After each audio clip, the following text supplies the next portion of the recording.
Hello aspirants. So today we had come with a very important topic, currently very hot topic of presidential reference under Article 143 to the Supreme Court, and today the final day of hearing under Article 143. So let's see the episode from the issues of separation of power versus judicial activism. So we will look into the entire issues under Article 143, that is the current presidential reference, with the lens of whether this is a case of judicial activism, is it violating separation of power. So the Supreme Court, the Chief Justice of India who is heading this bench, he said that Supreme Court cannot sit idle. So today the issue is of separation of power versus judicial activism in relations to Article 143 recent presidential reference to the Supreme Court. So the Chief Justice of India said that we very much abide by the theory of separation of power, and we are in no case trying to overreach the duty or the functions which has been assigned to the Supreme Court as the custodian of the Constitution. It is the duty of the Supreme Court to protect the Constitution, and this particular case, that is the reference under Article 143, which has come after the judgment, after the 8th April judgment, which have already discussed in a separate video lecture. In a very detailed discussion we have done, and in that we have already mentioned that the issues of Tamil Nadu governor case regarding the blocking of crucial bill that led to the government of Tamil Nadu taking the case to the Supreme Court regarding the delaying of the bill by the governor. Supreme Court in this case has given 3 months time,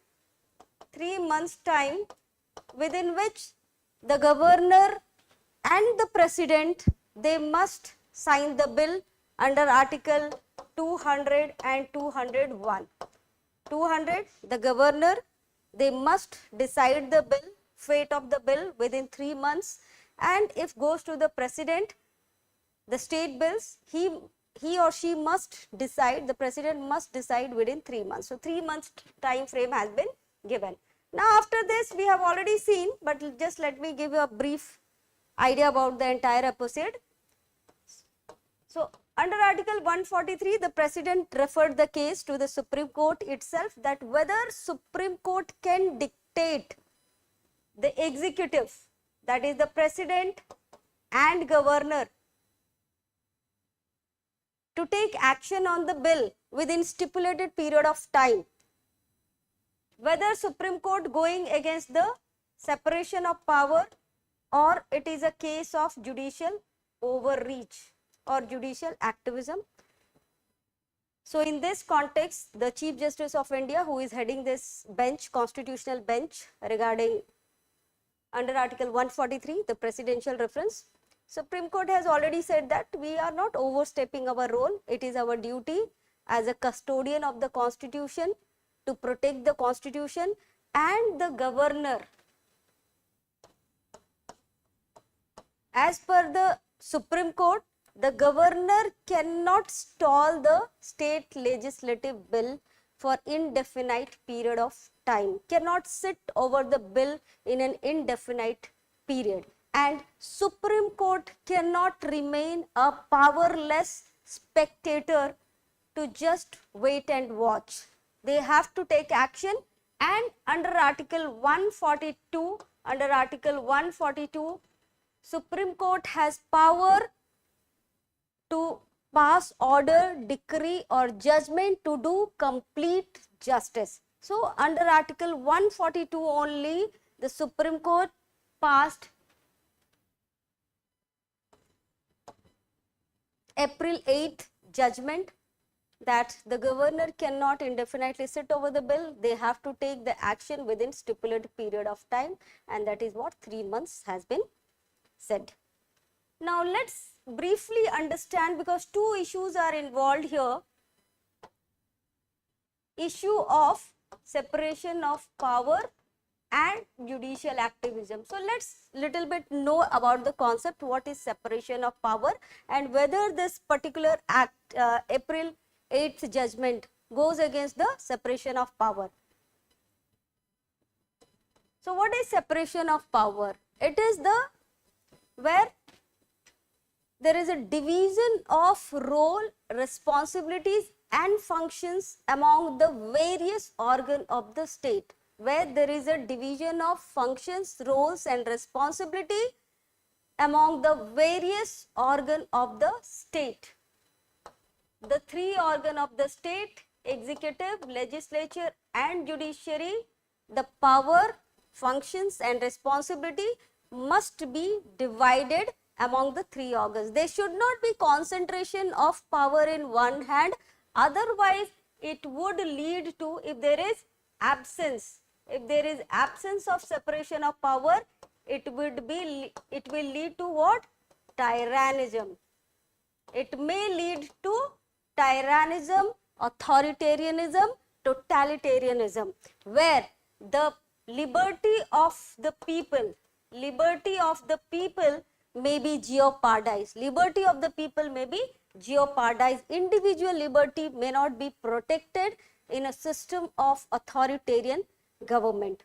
So that was the concept of separation of power, and in India the Supreme Court in the various cases has told and has passed the judgment that there is separation of power. Even India has adopted a parliamentary form of government, and still we have a system of separation of power. Now what is the essence of separation of power? Separation of power helps in checks and balances, so that no organ of the government become authoritarian. There is a system of checks and balance. The executive checks over the legislature role. Already we have seen in a very detailed discussion we have already done on separation of power in our polity class. So I will not go into very detail. Each organ, they try to balance the power of other organ of the government, right? So this is what the separation of power. Now in this case, the Attorney General and the Solicitor General who represents the government of India, basically what is the government stand, and obviously the government is not happy, particularly the union government, they are not happy with the April 8th judgment. They feel that judiciary has overreached its role and they are violating separation of power, because judiciary cannot dictate or cannot intervene in the work of the executive, and by passing a judgment related to giving a stipulated period of time, that within this the governor and president must take the action related to state legislative bill, it is somewhere the violation, or according to them it is a blatant misuse of judicial power. It is a case of judicial activism, not only judicial activism, in fact according to the government it is a case of judicial terrorism.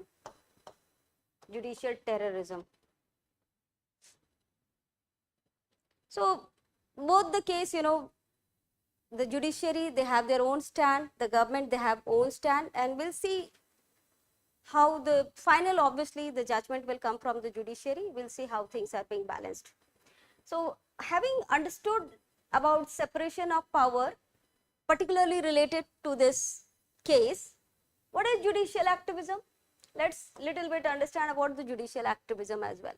So judicial activism is basically assertive role of judiciary. It is the assertive role of judiciary to bring justice in the society,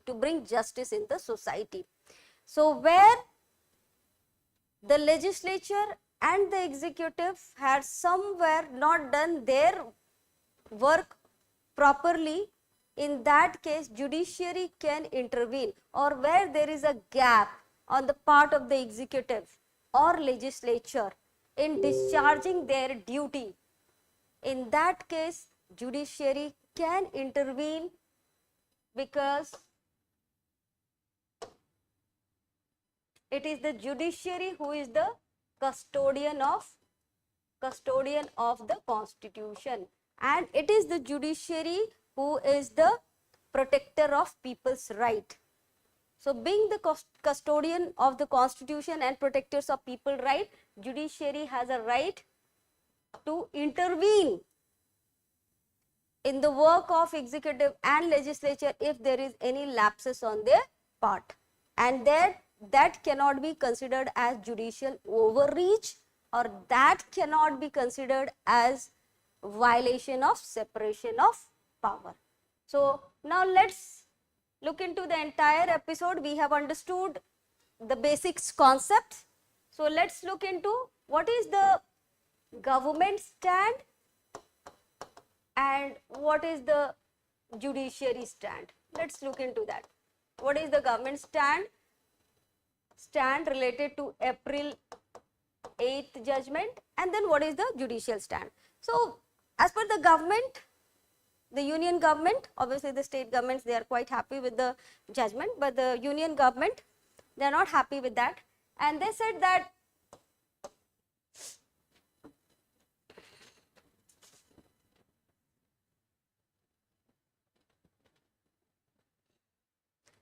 court cannot issue any kind of dictation or order the governor or president.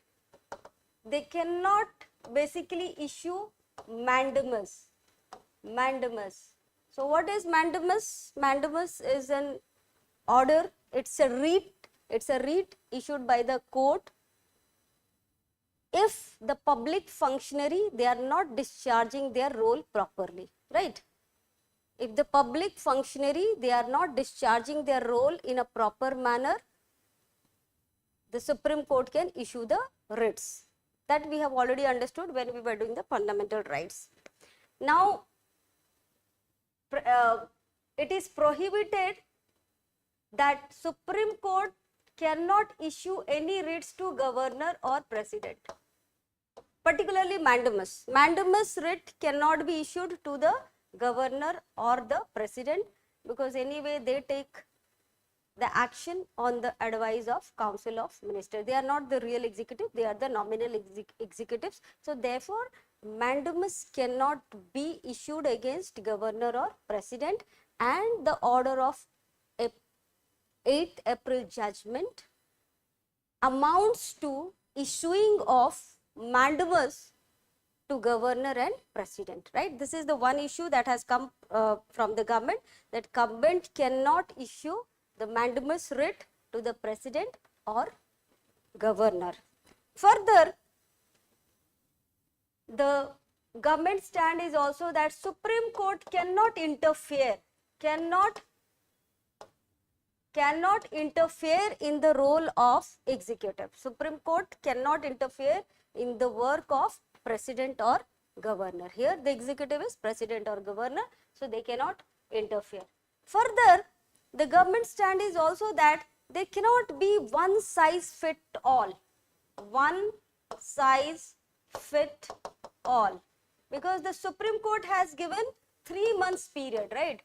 Maximum 3 months within which the governor or the president, as the case may be, they must sign the bill, state bills.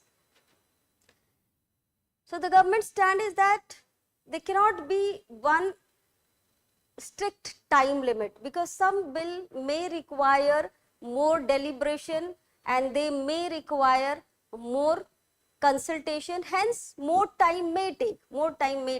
So the government said that there has been many bills, in fact majority of the bill has been passed within 1 month. Majority of the state bills by the governor or the president has been passed within 1 month. There are some bills that is particularly those 10 disputed bill of Tamil Nadu, which has taken almost more than 4 to 5 years. So that's what the government stand is, that one size fits all cannot be provided, it is not suitable, and that is disruptive. In fact, it is such kind of order would be disruptive. That is what the government stand. And another more important, we can say that the government, as per the government, that the governor should be allowed to use discretion, should be allowed to use discretion. So these are the various aspects. Discretion means it is the governor's discretion regarding the assent of the bill, how much time should be taken, let it be decided by the governor or the president, as the case may be. There should not be any kind of strict time frame for the assent of the bill. So that is what the government stand. What is judiciary stand? Now judiciary said that we cannot remain powerless, we cannot sit just idle, and we just cannot see that the governor is sitting over the bill for so long period of time without any communication. So judiciary said that there is no problem if the governor takes more time. There is no problem. The issue is not about the governor taking more time for the assent of the bill. The issue is that the governor has been taking indefinite time without any communication. So the main problem came, why? The main problem came because the governor did not communicate anything to the legislature that what is the fate of the bill, whether the governor is giving the assent or not. So judiciary just can't see that the governor is withholding the bill for an indefinite period of time, because it amounts to injustice to the people of the state, because the crucial laws are very, very important for the governance of state. And if the governor by this act is stalling the bill or becoming an obstacle in the enactment of the state bill, judiciary just can't sit idle and be a mute spectator. So it is the duty of the Supreme Court as a custodian of Constitution and protectors or guardian of citizens' right, that complete justice should be done to the people and society. So I hope you got the clarity here. What is the all issue about? Let's briefly look into the entire issue. Yes. So the issue erupted, the issue of presidential reference under Article 143, which is today is the final hearing, and Supreme Court has come up with certain observation. It has been coming up with its observations.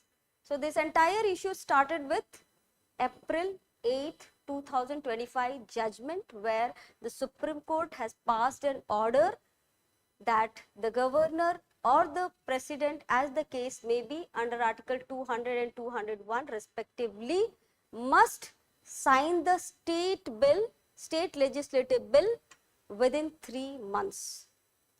After that, the union government has filed a reference petition or has sought advice from Supreme Court itself under Article 143, whether Supreme Court can dictate orders or can intervene in the executive role. Is it not a violation of separation of power? Or is it not that the judiciary is overstepping its role? So this is what the entire issues and we have come across. Then we have seen two issues has come up, issues of separation of power and judicial activism. We just talked about what is separation of power and why it is very much required, and also we just understood what is judicial activism. Now what is the Supreme Court stand? Supreme Court said that we are not overstepping its role, first of all. Secondly, we totally abide by the theory of separation of power, because the Indian constitution, there is a system of separation of power, there is a system of checks and balance. So we are not overstepping our role, but yes, as a protector of the constitutions and protector of citizens' right, we have every right to see that the justice is being done. And in this particular case, where the governor is sitting over the bill for indefinite period of time, it amounts to injustice to the state. And particularly somewhere the judiciary has also observed there has been a politicization of the office of governor, particularly the ruling party states, where the ruling party are not there. In those states, the issues of delaying the bill is more. So in that context, the Supreme Court has given its own observations, has supported its own argument. At the same time, the government has its own concern, where the government feel that the issue of or the writ of mandamus cannot be issued to the president or the governor. April 8th judgment is like issuing the writ of mandamus to the governor or the president. And also they cannot be a one size fits all approach. They cannot be a fixed period of 3 months, maximum 3 months, because some bill they may require more time for deliberation and consultation. Hence, there should not be strict time limit, and also that the governor should be allowed to use its discretion. Otherwise, there will be the violation of Article 163. There will be the violation of Article 163 if the governor is provided some straitjacket that within this period of time you have to sign the bill, which amounts to violation of Article 163, that is use of discretionary power by the governor. So I hope you got the point. The government has its own stand. At the same time, the judiciary has its own stand. And finally, as an interpreter of the constitution and protector of the citizens' right, custodian of the constitution, judiciary will definitely finally will come up with the final judgment on this reference case. So let us know what is your opinion, who is right here. Should judiciary, whether April 8th judgment is correct, whether government stand is more valid. So you can put all your doubts in the comment box. You can also have your own suggestions or ideas that we can discuss. So I hope this session was useful for you, where you got some idea about the entire case and issues and what are the constitutional aspect involved in the entire case. With this, I am ending the session. All the best. Take care.